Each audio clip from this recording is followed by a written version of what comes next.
Profit and loss account or income statement have several components or several parts, we can say, that which are significant and which are there to be analyzed. For example, we talk about the revenue or the sales, which is again a figure that needs to be calculated by considering the returns, by considering the discounts that we allowed, and other kind of sales taxes or the charges that we pay. Similarly, it is a cost of goods sold when we are talking about any trading or a manufacturing concern in an income statement. We have a very important component, the cost component, which is the cost of goods sold. And in cost of goods sold, we have inventories. By inventories, I mean the stock in trade, the inventory which is kept for selling purposes. And this is again opening inventory as well as closing inventory. So, inventory which is called the opening inventory is with reference to an accounting period. अगर एक साल हमारा accounting period है तो साल के शुरू में जो इन्वेंट्री की वैल्यू है उसको हम ओपनिंग इन्वेंट्री कहते हैं और साल के आखिर में जो इन्वेंट्री की वैल्यू है उसे क्लोजिंग इन्वेंट्री कहते हैं. So to calculate the cost of goods sold, we have a formula where we add the purchases figure in the opening inventory figure and we deduct the closing inventory and we get the cost of goods sold figure. Here we are not getting into that formula and those calculations, but these are the components of cost of goods sold. In common size analysis, every component of this cost of goods sold is to be seen with reference to the total sales as a percentage of total sales. In purchases like sales, we also have got some returns. यानी जब हम कोई चीज़ खरीदते हैं तो कई दफ़ा हमें कुछ चीज़ें उसमें से वापस करनी होती हैं जिसको हम परचेज रिटर्न का नाम देते हैं. इसी तरह जब हम कुछ वेंडर्स से सप्लायर से ख़रीदते हैं तो हमें कई दफ़ा वेंडर्स और सप्लायर कुछ डिस्काउंट देते हैं जिसको हम कैश डिस्काउंट भी कहते हैं और तरह के डिस्काउंट्स भी. So these discounts also reduce the percentage or the amount of our total purchases. So in detail, we have to see all these components as the percentage of total sales. Then we have got operating expenses. Common size analysis में हम इन तमाम operating expenses को जिनको generally हम 3 या 4 categories में divide करते हैं, sales से compare करते हैं. यानी operating expenses would comprise of some selling and marketing expenses, some administrative expenses. There are some general expenses which are incurred, and also there is financial costs. So इन तमाम components को जिसके अंदर further हमारे पास बहुत सारे expenses होते हैं, इन सब को हम sales की percentage के तौर पर calculate करते हैं. And then at the end of the profit loss account, we have some items which are called other items. At times we call them extraordinary items. These are those items which are not regular.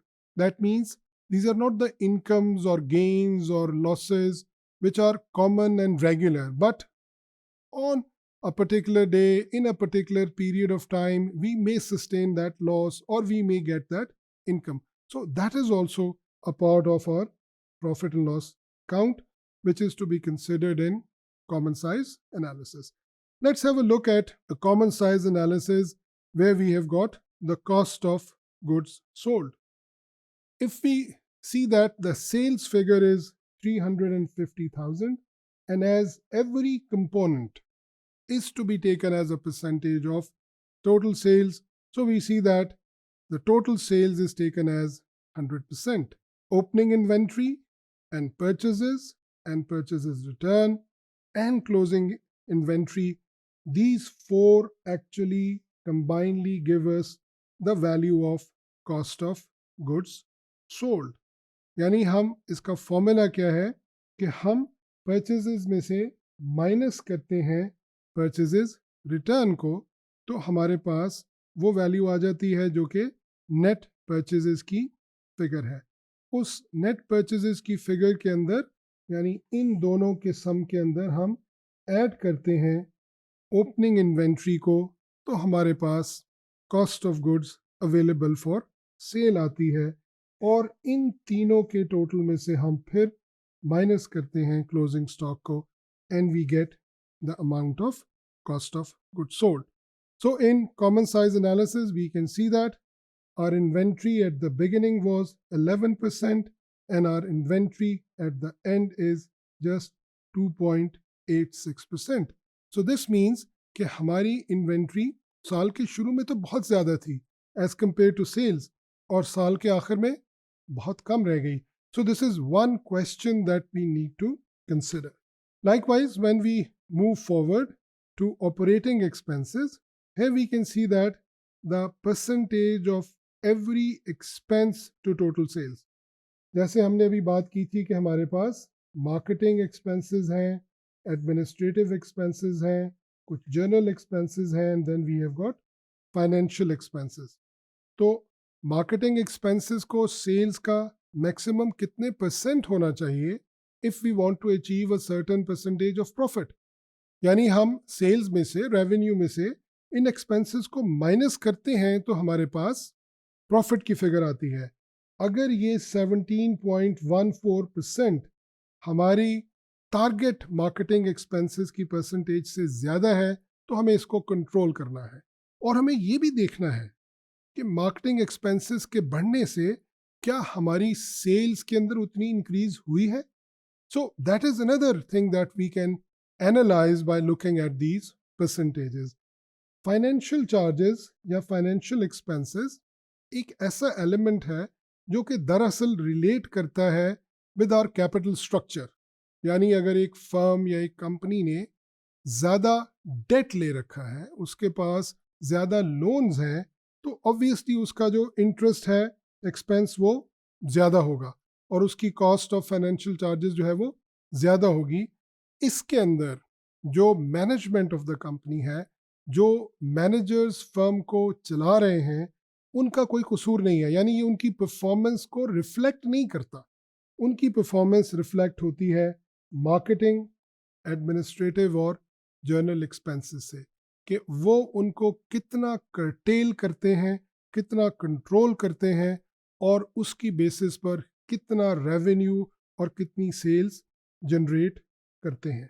And finally, we have a comparison of the profits and taxes with the sales or the total revenue. हमारा जो profit before tax है वो हमारे revenue या हमारी sales का कितने percent है.